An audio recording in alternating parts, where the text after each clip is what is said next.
Bismillahirrahmanirrahim. Assalamualaikum warahmatullahi wabarakatuh. Saya Muhammad Hafizullah bin Muhammad Noor, nombor matrik 322. Alhamdulillah, selepas pengajaran makro yang telah saya laksanakan melalui mata pelajaran pendidikan syariah Islamiah dalam tajuk sembelihan. Selepas pengajaran, apa yang saya dapat simpulkan ataupun refleksi yang saya dapat buat, saya mengenal pasti beberapa perkara yang perlu dibuat penambahbaikan pada masa akan datang ataupun pada sesi pengajaran yang akan datang. Yang pertama, suasana kelas yang kurang kondusif. Kelas yang agak sempit dengan jumlah pelajar yang ramai, iaitu 30 orang, maka menjadi sedikit payah, menjadi sedikit kepayahan untuk guru melakukan pecahan kumpulan kepada pelajar dan kepada semasa sesi pengajaran. Seterusnya, yang kedua, proses kawalan pelajar menjadi sedikit mencabar dan sukar kerana proses demonstrasi dan amali sembelihan ayam dilakukan di luar kelas. Maka guru perlu mengawal pelajar untuk dibawa keluar kelas, dan ini menjadi satu cabaran kerana masa yang terhad untuk mengawal pelajar di luar kelas. Dan yang ketiga, pelajar kelihatan seperti kurang biasa ataupun kekok apabila disoal secara spontan melalui kumpulan yang telah mereka bincangkan. Lalu guru dan saya pergi ke kumpulan-kumpulan tersebut, maka saya pilih secara rawak siapa yang akan bentangkan. Maka ada yang nampak seperti kekok dan tidak biasa kerana disoal secara spontan ataupun secara mengejut.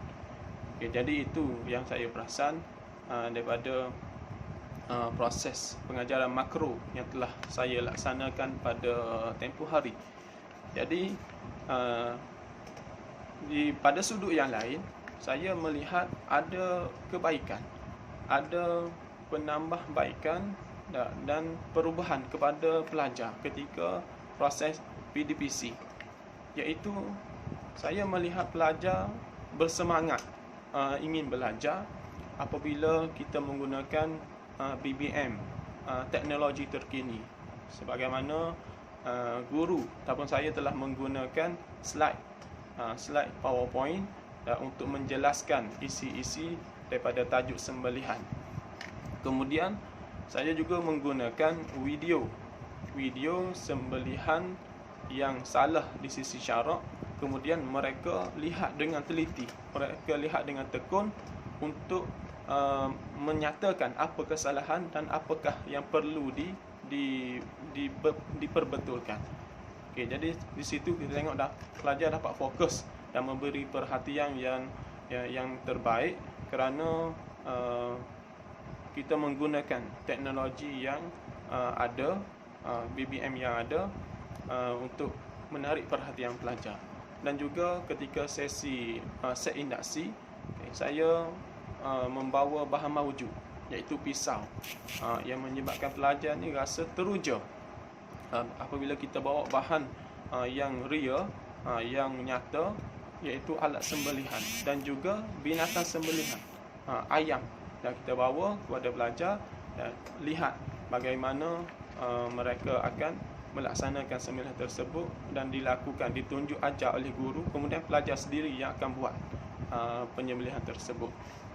Jadi untuk masa akan datang ataupun sesi pembelajaran akan datang, dan beberapa perkara perlu diambil berat, iaitu pastikan keadaan kelas selesa dan sesuai untuk dilaksanakan.